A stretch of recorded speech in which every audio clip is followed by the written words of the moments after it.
بسم اللہ الرحمن الرحیم۔ ناظرین السلام علیکم۔ غزوہ خندق کے موقع پر ایک رات سخت آندھی اور شدید سردی تھی۔ حضور نبی کریم صلی اللہ علیہ وسلم نے ایک جانثار کو دشمنوں کی خبر لانے کا حکم فرمایا اور دعا دی، اے اللہ تو اس کی حفاظت فرما، سامنے سے اور پیچھے سے، دائیں سے اور بائیں سے، اوپر سے اور نیچے سے۔ وہ جانثار صحابی رضی اللہ تعالی عنہ کہتے ہیں کہ دعائے نبوی کے بعد گویا مجھ سے سردی بالکل جاتی رہی۔ ہر قدم پر یوں معلوم ہو رہا تھا کہ گرمی میں چل رہا ہوں۔ دشمنوں کا جائزہ لے کر رسول اللہ صلی اللہ علیہ وسلم کی خدمت میں حاضر ہوا اور حالات گوش گزار کیے، تب سردی کا احساس ہوا۔ پیارے آقا صلی اللہ علیہ وسلم نے مجھے اپنے قریب کیا اور قدمین مبارکہ کے پاس سونے کے لیے جگہ دی، پھر اپنی بابرکت چادر کا کنارہ مجھ پر ڈال دیا۔ یہ کرم نوازی دیکھ کر میں اپنا پیٹ اور سینہ سرکار مدینہ صلی اللہ علیہ وسلم کے بابرکت قدموں سے بار بار مس کرتا رہا۔ صبح ہوئی تو دشمن بھاگ چکا تھا۔ ناظرین، روز قیامت معیت رسول کی سند پانے والے رحمت عالم صلی اللہ علیہ وسلم کے قدموں سے لپٹ کر خوب برکتیں لینے والے وفادار اور جانثار بلند مرتبہ صحابی رسول، ایران کے سابقہ پایتخت مدائن کے گورنر حضرت حذیفہ بن یمان انصاری رضی اللہ عنہ تھے۔ آپ رضی اللہ تعالی عنہ کی کنیت ابو عبداللہ جبکہ لقب صاحب و سر رسول اللہ ہے، یعنی رسول اللہ صلی اللہ علیہ وسلم کے رازدار۔ آپ رضی اللہ عنہ کے والد ماجد کا نام حضرت حسن یا حسین تھا، مگر یمان کے لقب سے مشہور ہوئے۔ مکہ مکرمہ کے قبیلہ عبس سے تعلق تھا۔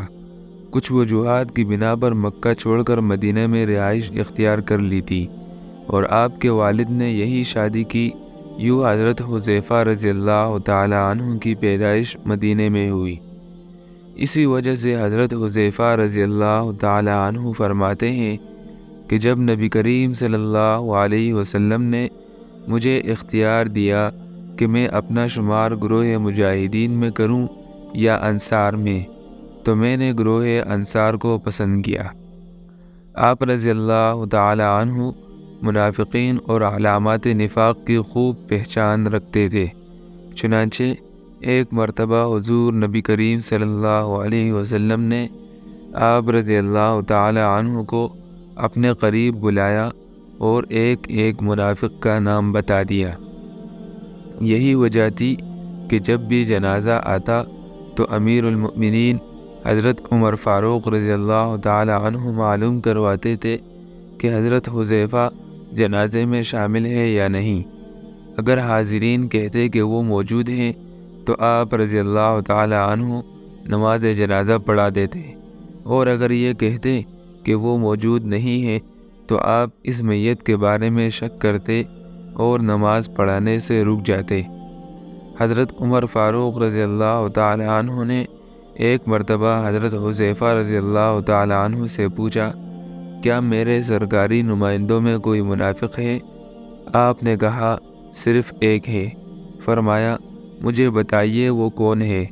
کہا، میں اس کا نام نہیں بتاؤں گا۔ حضرت حذیفہ رضی اللہ تعالی عنہ فرماتے ہیں کہ تھوڑے عرصے ہی بعد حضرت عمر رضی اللہ تعالی عنہ نے اس نمائندے کو منصب سے الگ کر دیا۔ مجھے یوں معلوم ہوا کہ اس سلسلے میں اللہ تعالیٰ نے حضرت عمر رضی اللہ عنہ کی رہنمائی فرمائی۔ ایک مقام پر آپ رضی اللہ عنہ فرماتے ہیں کہ اللہ کی قسم، میں نہیں جانتا کہ میرے ساتھی بھول گئے ہیں یا جانتے ہوئے انجان بن رہے ہیں۔ واللہ دنیا کے خاتمے تک جتنے بھی ایسے فتنہ پرور لوگ آئیں گے جن کے پیروکار 300 یا اس سے زیادہ ہوں گے، ان سب کا نام، ان کے باپوں کا نام، ان کے قبیلوں کا نام رسول اللہ صلی اللہ علیہ وسلم نے ہمیں بتا دیا ہے۔ حضرت عمر فاروق رضی اللہ تعالی عنہ جب کسی شخص کو کوئی عہدہ سپرد فرماتے تو وہاں کے لوگوں کے نام یہ تحریر کر دیتے کہ جب تک یہ تمہارے درمیان عدل کرے تو تم ان کی اطاعت کرنا۔ لیکن آپ رضی اللہ عنہ کو مدائن کے گورنر کا عہدہ عطا کرنے کے بعد یہ تحریر فرمایا، لوگوں ان کی اطاعت کرنا اور جو کچھ یہ طلب کرے وہ انہیں دے دینا۔ آپ رضی اللہ تعالی عنہ نہایت سادہ طبیعت تھے اور تکلفات میں پڑنے سے بچتے تھے، چنانچہ درازگوش یعنی گدھے پر سوار ہو کر بڑی بے نیازی سے دونوں پاؤں ایک جانب لٹکائے ہوئے شہر مدائن میں گورنر کی حیثیت سے داخل ہو گئے، جبکہ شہر کے لوگ منتظر ہی رہے اور اندازہ بھی نہ لگا پائے کہ نیا گورنر کون ہے۔ بعد میں معلوم ہوا تو دوڑ کر آپ رضی اللہ عنہ کی خدمت میں حاضر ہوئے۔ اس وقت آپ رضی اللہ تعالی عنہ نے ہاتھ میں پکڑی ہوئی روٹی اور ایک بوٹی تناول فرما رہے تھے۔ لوگوں نے ضروریات کے بارے میں دریافت کیا تو آپ نے فرمایا، اپنے لیے کھانا اور گدھے کے لیے چارہ دن میں صرف 2 مرتبہ چاہیے۔ حضرت عمر فاروق رضی اللہ عنہ کو جب آپ کی مدائن سے واپسی کی اطلاع ملی تو مدینہ آنے والے راستے پر آپ کا انتظار کرنے لگے تاکہ آپ کی پہلی اور موجودہ حالت کو ملاحظہ فرمائے۔ جب آپ رضی اللہ تعالی عنہ کو پہلی حالت پر دیکھا، یعنی گورنری کے بعد بھی خالی ہاتھ ہی تھے، تو خوش ہو کر آپ کو گلے سے لگا لیا اور فرمایا، تم میرے بھائی اور میں تمہارا بھائی ہوں۔ آپ رضی اللہ تعالی عنہ نے غزوہ بدر کے علاوہ تمام غزوات میں شرکت کی۔ دور فاروقی میں نہاون کی جنگ میں امیر لشکر حضرت نعمان بن مقرن رضی اللہ عنہ کی شہادت کے بعد جھنڈا اپنے ہاتھ میں لیا۔ 22 ہجری میں ہمدان، رے اور دینور کی فتوحات کا صحرا آپ کے سر پر سجا۔ بوقت انتقال بہت زیادہ رو رہے تھے۔ کسی نے وجہ پوچھی تو فرمایا، اس لیے نہیں رو رہا کہ دنیا چھوٹ رہی ہے، کیونکہ موت مجھے محبوب ہے، لیکن رونے کی وجہ یہ ہے کہ میں نہیں جانتا کہ جب مجھے آگے پیش کیا جائے گا تو اللہ مجھ سے راضی ہوگا یا ناراض۔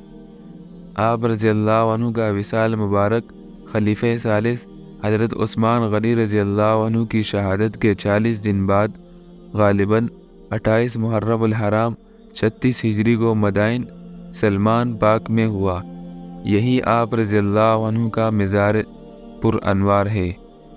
وصال کے سینکڑوں سال بعد غالباً 20 ذی الحجہ 1351 ہجری کے دن قبر میں نمی آ جانے کے باعث حضرت حذیفہ اور حضرت جابر رضی اللہ تعالی عنہما کی اجسام مقدسہ کی منتقلی ہوئی تو پوری دنیا سے آنے والے لاکھوں زائرین نے اپنے آنکھوں سے دیکھا کہ الحمدللہ عز وجل دونوں اصحاب رسول رضی اللہ عنہما کے اجسام مقدسہ اور پاکیزہ کفن یہاں تک کہ داڑھی مبارک کے بال تک بالکل صحیح سلامت تھے۔ اجسام مقدسہ کو دیکھ کر یوں محسوس ہوتا تھا کہ شاید انہیں رحلت فرمائے ہوئے 2-3 گھنٹے سے زائد وقت نہیں گزرا۔